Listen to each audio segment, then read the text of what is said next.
Pour la chronique ce matin, on est bien sûr avec notre sympathique chroniqueuse Isabelle Grenon. Ça va bien aujourd'hui? Ça va très bien aujourd'hui, et toi? Ça va très bien. Là, dans la chronique ce matin, on n'a pas de produit à présenter parce Non. qu'aujourd'hui, on dit les vraies affaires. Oui, Ça va brasser. Qu'est-ce qui se passe? ça va brasser.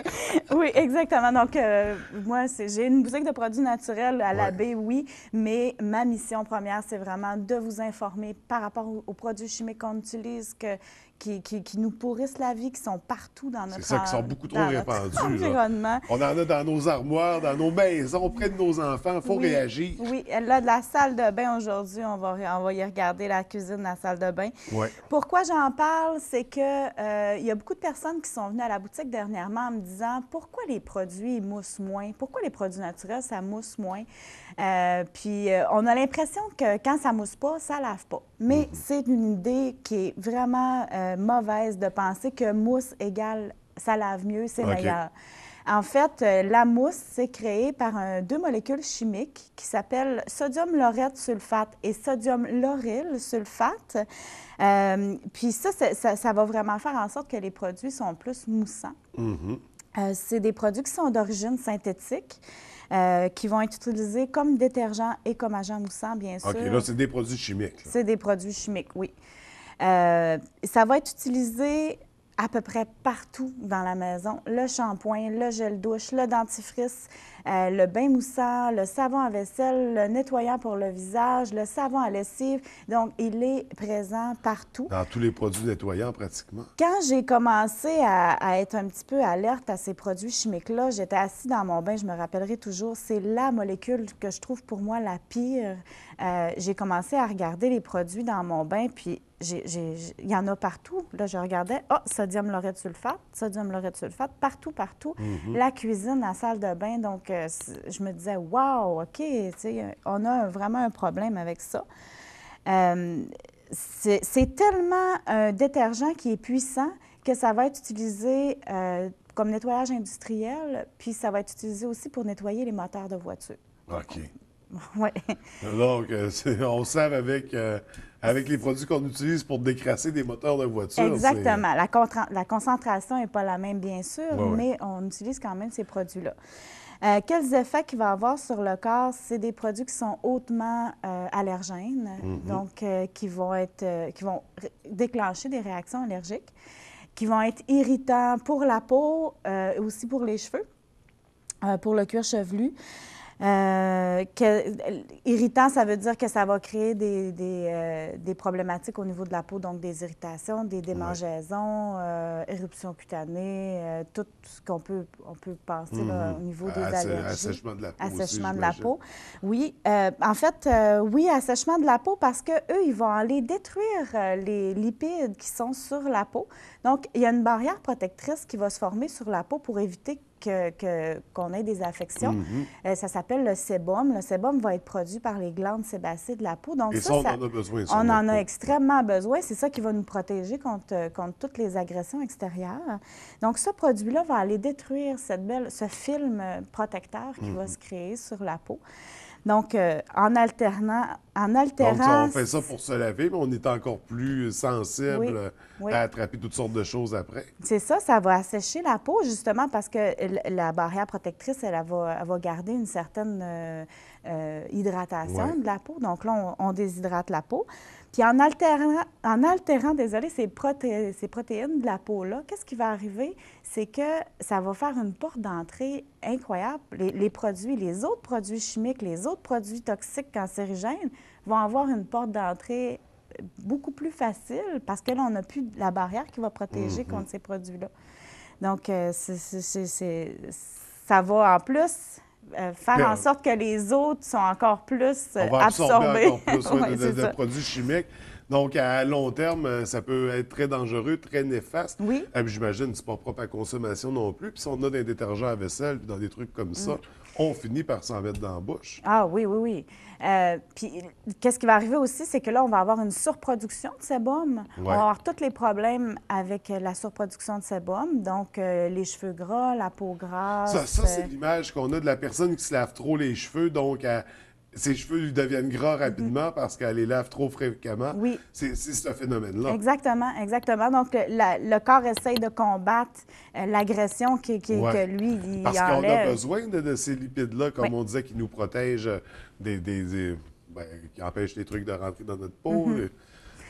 Donc là, on parle, ça va faire même l'apparition d'acné, l'apparition des points noirs, donc le sébum.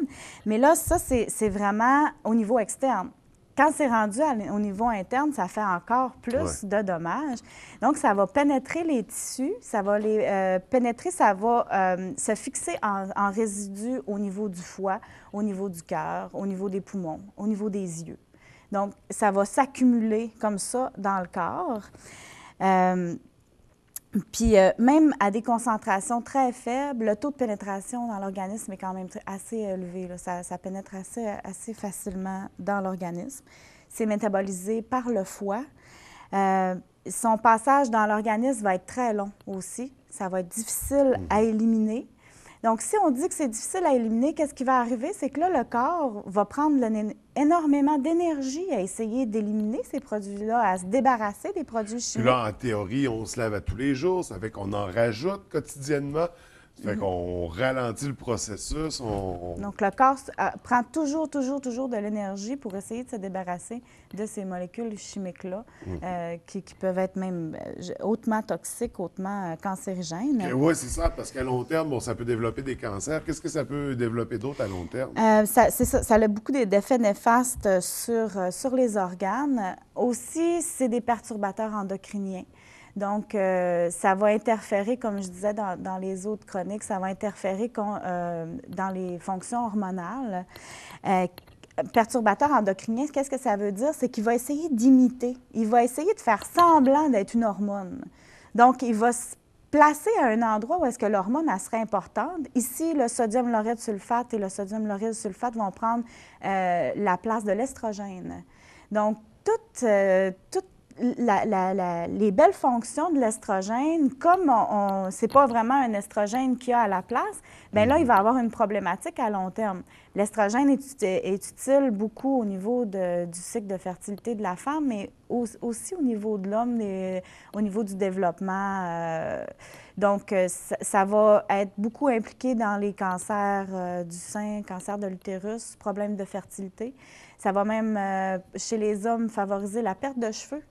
Développement de maladies, développement d'autres sortes de cancers. Donc... En 2015, on est rendu avec tellement de maladies et de problèmes dont on ne connaît plus l'origine parce qu'il y a beaucoup de nouveaux éléments dans ça, les agents de conservation, les OGM, il y a toutes sortes de choses, donc on peut faire attention à ce niveau-là. Ça fait combien de temps qu'on a du sodium de laureth, le nom exact déjà? Sodium laureth sulfate, mon Dieu, il y a des études qui ont été faites en 1983, ça fait que ça fait au-dessus... Ça fait au moins une trentaine d'années, 30-40 ans. Oui, peut-être plus, parce qu'ils ont commencé les études en 1983, donc ça fait longtemps qu'on l'utilise.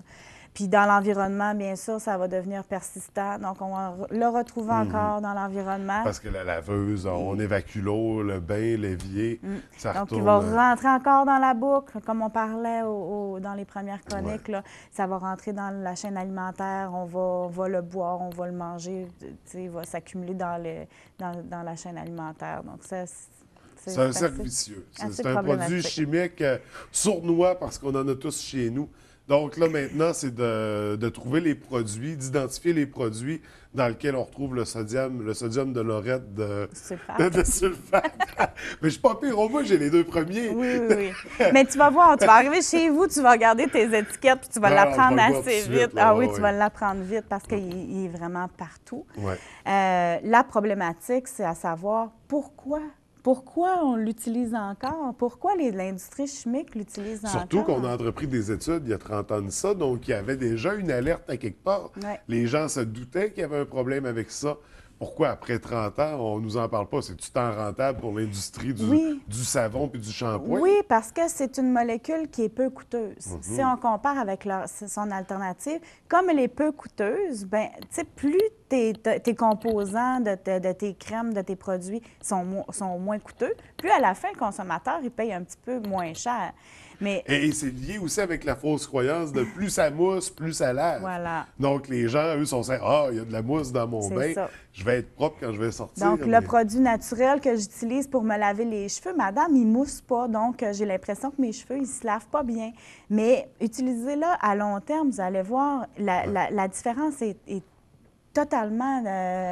Parce que passer d'un produit chimique à un produit biologique, il y a une réadaptation à se faire aussi, parce que le corps s'est habitué à recevoir ces produits chimiques-là, donc il réagit en conséquence.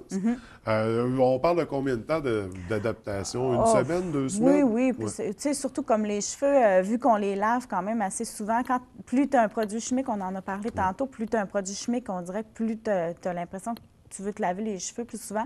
Là, c'est des produits qui vont faire s'espacer beaucoup le lavage. Donc, qui vont... plus on se lave les cheveux aussi, plus le corps va produire de sébum. Donc, on est capable d'espacer facilement les lavages. Il faut quand même faire attention. Malheureusement, c'est pas parce que c'est un produit qui est dit naturel qu'il n'en contient pas. C'est tellement des molécules qui sont sournoises, qui sont partout. Donc, apprenez à lire vos étiquettes, apprenez à savoir laquelle alternative qui est bonne. Souvent, on voit sodium lauryl glucoside, mais ça, c'est une molécule qui est naturelle. C'est des alternatives naturelles qui dérivent souvent de la noix de coco. OK. Donc, Et est-ce que celle-là... celle-là, elle est bonne, OK. oui. Donc, c'est pas facile de s'y retrouver, François, dans tout ça. Mais c'est pour ça que tu es là, puis qu'avec Fériza, c'est ça, on le sait pas. On embarque nos bouteilles d'un sac, on vient de voir avec ça. Oui. On étudie tout ça, puis toi, tu as les alternatives à présenter aux gens pour tous ces produits-là, du savon à lessive, à vaisselle, shampoing. Donc, vraiment, on a l'embarras du choix quand on va chez vous. Oui, puis on a l'embarras du choix, mais l'embarras du choix naturel, donc qui sont à des prix abordables aussi. Comme ils sont produits au Québec, c'est plus facile aussi d'avoir des prix abordables. Donc, venez voir en boutique, j'ai vraiment des belles alternatives qui moussent peut-être un petit peu moins, mais qui sont tout aussi efficaces. Qui lavent pas mal mieux. Oui. Qui, à long terme, sont pas mal plus positifs. Et c'est une biologiste qui parle, là. C'est important de le souligner parce que comme on l'a déjà mentionné, toi tu essaies les choses, tu testes, tu évalues. Les produits que tu vends, c'est des produits que tu as essayés, que tu as pu constater les résultats. Donc, il y a toujours une démarche scientifique derrière tout ça. Et quand tu nous dis que ce produit-là n'est pas bon, bien, il n'est pas bon. C'est pas...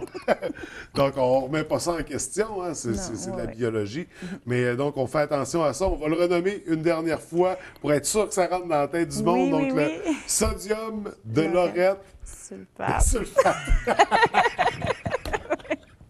Sodium laurette sulfate, sodium lauryl sulfate aussi. Le lauryl sulfate est beaucoup moins utilisé, le laurette sulfate. Mais je vous dis, regardez vos étiquettes, vous allez comprendre que vous allez l'apprendre assez vite. Oui, puis de la lecture qu'on a fait tout à un moment donné dans la salle de bain.